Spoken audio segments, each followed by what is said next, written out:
Perkenalkan, nama saya Rafael Andira Muhammad dari jurusan Hubungan Internasional. Pada kali ini saya ingin membahas topik negara dan kekuasaan, bentuk negara, dan ekonomi. Ada 5 subbahasan yang saya ingin bahas, yaitu yang pertama, rezim kekuasaan atau politik, yang kedua negara kesatuan, yang ketiga negara federal, yang keempat itu sistem pemilu, dan yang terakhir sistem ekonomi. Yang kedua yaitu negara kesatuan. Negara kesatuan ini adalah bentuk negara di mana wewenang legislatif tertinggi itu dipusatkan dalam satu badan legislatif atau nasional atau pusat.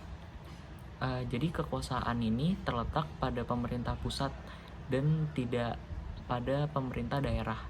Tetapi pemerintah pusat ini punya wewenang untuk menyerahkan sebagian kekuasaannya kepada daerah berdasarkan hak otonomi atau negara kesatuan dengan sistem desentralisasi. Nah, buat yang belum tahu sistem desentralisasi itu apa? Sistem desentralisasi itu adalah pengaturan pemerintahan di mana kekuasaan dan wewenangnya dibagi dari pemerintah pusat ke pemerintah daerah. Dalam sistem ini, daerah memiliki otonomi untuk mengelola urusan mereka sendiri, kayak pengambilan keputusan, penyusunan anggaran, pelaksanaan kebijakan publik.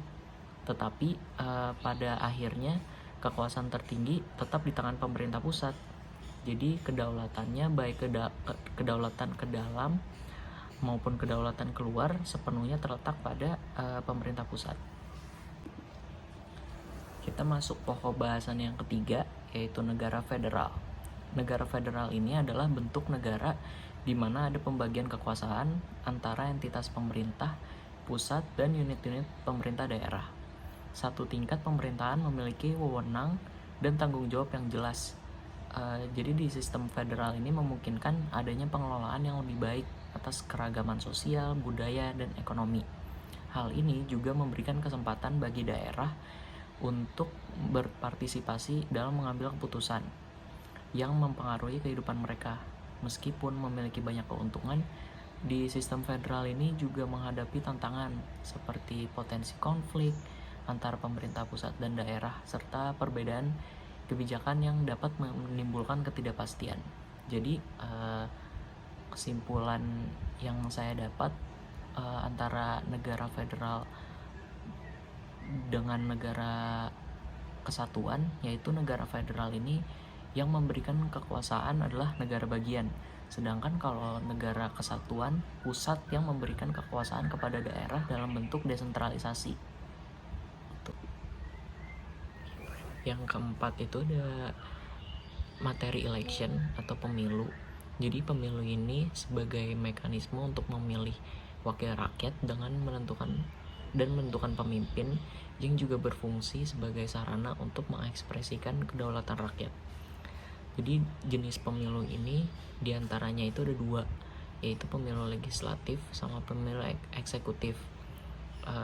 Contohnya pilkada atau pilpres. Terus dalam buku Michael G. Roskin yang berjudul Political Science, yang ada teori yang berpendapat oleh Anthony Downs dalam karya An Economic Theory of Democracy. Jadi beliau ini berkata bahwa argued that people vote if the returns outweigh the cost, especially once they factor in the low chance of being the deciding vote in the election.